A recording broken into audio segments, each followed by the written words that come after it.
Donc, il y a les entretiens, on l'a dit. On peut avancer. On peut avancer. Oui. Donc, pour le cas de l'Angoko, ici, nous sommes, n'est-ce pas, en plein, n'est-ce pas, dans ce cas-là, comme je vous l'ai dit, nous avons mené des patrouilles dans la zone, même si ça a failli mal se terminer parce que nous sommes partis en cascade et on a fait vraiment des observations. Vous voyez que l'Angoko, c'est tout le long là. Je vais vous montrer ça sur la carte. Parce que là, vous avez, ici, là, c'est le Congo. Oui, ça c'est, et qui est séparé là, parce que la zone de Mulundu, c'est quelque part ici, quelque part là. Et là, tout ça, vous avez des UFA là, qui ont souvent du mal à être protégés ou alors être surveillés. Et les trafiquants, à tout moment, peuvent entrer. Souvent, beaucoup plus du Cameroun. C'est des trafiquants camerounais. Et même les gens préfèrent venir couper. On s'est vraiment posé la question parce que on a beaucoup de gens, des financiers de l'activité illégale, qui sont même des Congolais parfois. Ils ont le bois au Congo, mais ils préfèrent venir exploiter là-bas. Donc, on n'a pas trop compris pourquoi.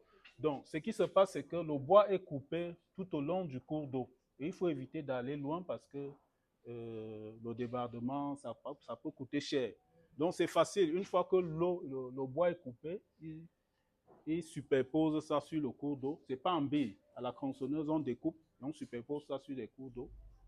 On a vu ils appellent ça des radeaux. Des radeaux. On a des radeaux de plus de 100 000 pièces, tout un radeau. Et si vous évaluez une pièce, par exemple, à 10 000 francs en moyenne, parce qu'on a plus, vous imaginez un peu ce qu'un radeau peut coûter.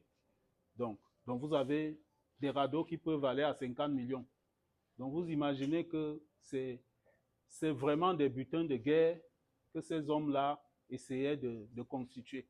Parce que, pour vous raconter même une anecdote, il y a des cas où des sous-préfets n'ont pas pu rester parce que quand vous êtes contre l'activité, ils sont capables de vous faire partir. Ils ont les moyens. Ça ne leur coûte rien de venir à Yaoundé, de déposer 100 millions et de continuer l'activité. Parce que ça rapporte vraiment beaucoup. C'est beaucoup d'argent. Quand vous réussissez à faire un voyage, donc, et c'est comme ça que ça attire les exploitants, ça attire les trafiquants. Et c'était devenu vraiment un véritable hotspot. Vous avez des hôtels où les gens viennent, ils hébergent, parce qu'on a ces journées-là. Ils sont là et leur rôle, c'est de contrôler l'activité. Ils sont à l'hôtel tous les soirs, puisqu'on en a enregistré quelques-uns. Tous les soirs, on vient leur rendre compte. On leur dit, voilà, on a découpé tel nombre de billes aujourd'hui. On va continuer demain. Je peux partir quand, le stock peut partir quand, ainsi de suite. Donc, c'est un peu ça, c'est comme ça que ça se passe. Donc, tout au long, vous avez donc, dès que le bois est posé là, ça traverse et puis ça se recouvre dans la Sangha et puis ça va au Congo. Donc, voilà un peu le phénomène qui se passe parce que même jusqu'à aujourd'hui, c'est vrai qu'il y a des actions qui sont menées. On va vous présenter les images. Mais les gens courent toujours le risque parce que si vous réussissez, vous allez gagner beaucoup d'argent. Donc, si vous prenez le risque, si les gens prennent le risque d'entrer dans la mer pour aller en Europe, pourquoi ne pas prendre le risque d'avoir 100 millions ou 200 millions?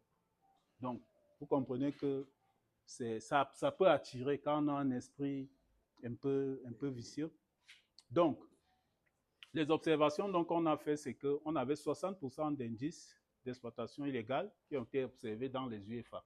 C'est-à-dire que beaucoup de bois, la majorité de bois est coupée dans les UFA environnantes et très peu, n'est-ce pas, dans les HR, le reste dans les HR. Et ça montrait que il fallait vraiment, parce que même le MINFOF a constaté qu'il y avait et des tigres inactifs dans la zone et des tigres mal surveillés. Et vous comprenez que c'est difficile de couvrir, même s'il y a des complicités, mais c'est vraiment difficile de couvrir toute la zone en temps permanemment, de manière continue. Donc voilà un peu, on a observé, est-ce que ça se voit bien? Je ne vois pas bien. Donc, vous voyez donc, ça c'est ce que je... Et là, voilà le bois qui est découpé. Et là, ils sont encore en train d'entreposer, de superposer là. Parce que ça, c'est avec ce bois-là qu'ils constituent les radeaux. Donc, vous avez majoritairement la yousse qui est un bois blanc. Et là, il faut utiliser un bois qui est moins dense que l'eau. C'est pour ça que vous allez voir uniquement un nombre réduit de sangs. Vous avez la yousse qui est un bois léger, que tout le monde connaît. En dehors de la yousse, il y a aussi l'iroko, qui est dense, qui peut passer sur l'eau. Et il y a le sapeli. Donc voilà les trois essences qu'il coupait prioritairement. Parce que en dehors de ça, vous ne pouvez pas aller sur l'eau. Sinon, le bois va aller en dessous et là, ça ne pourra pas aller. Donc, il faut un bois qui peut aller sur l'eau et qui va. Et puis, il faut dire que c'est un mode qui est coûteux par rapport à celui qui exploite dans sa forêt et qui doit utiliser le grumier, le carburant coûte cher, il faut payer l'engin, ainsi de suite. Donc là, c'est juste l'eau. Vous utilisez l'eau, quelqu'un qui suit, et puis vous attendez juste que ça arrive à destination et vous venez toucher votre argent. C'est tout. Donc vous déposez l'argent pour couper le bois. À la fin, vous avez multiplié ça parfois par 1000. Donc ça devenait trop facile et ça attirait de plus en plus, n'est-ce pas, de trafiquants. Donc on peut continuer. Donc là, vous voyez donc le phénomène d'entreposage des débités. C'est comme ça que ça se passe. Donc il faut chacun, vous voyez que là, vous avez plusieurs trafiquants. Donc ils ne se cachent plus. Ils ne se cachaient plus. Chacun entrepose, superpose sa marchandise, ainsi de suite. Une fois qu'il a le stock qu'il faut, il y a le convoyeur qui va suivre. Et c'est une activité vraiment qui a créé beaucoup d'autres activités parallèles. Le trafic des stupéfiants, parfois même on nous parlait de trafic d'êtres humains. Et ils sont puissants, ces gens-là sont puissants. Parce que nous-mêmes, je vais vous dire que le jour qu'on a commencé à nous suspecter, parce que nous faisions des navigations dans l'eau, le jour qu'on a commencé à nous suspecter, mais notre enquêteur, il a fui parce qu'il nous a dit que vraiment c'est compliqué pour lui, il ne peut plus rester, il faut qu'on parte. Et nous sommes partis nuitamment. Parce qu'ils sont très puissants, ils sont capables de... Il y a des anecdotes, des gens même, des gens enlevés, des disparus, vous ne pouvez rien dire parce qu'ils ont le pouvoir sur place. Donc, ils sont puissants, ils ont beaucoup d'argent, ils influencent tout le monde, et même le préfet. La petite anecdote, c'est que, entre guillemets, toute l'administration est crampée. C'est-à-dire que chacun doit avoir son enveloppe. Chacun doit avoir son enveloppe pour que l'activité perdure. Comme ça, chacun a son enveloppe et puis l'activité peut continuer librement.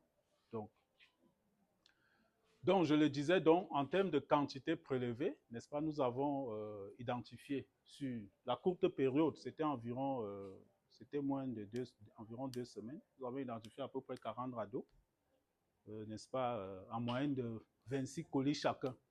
Et quand je dis colis, un colis, c'est à peu près 100 pièces. Donc, un colis, c'est à peu près 100 pièces. Donc,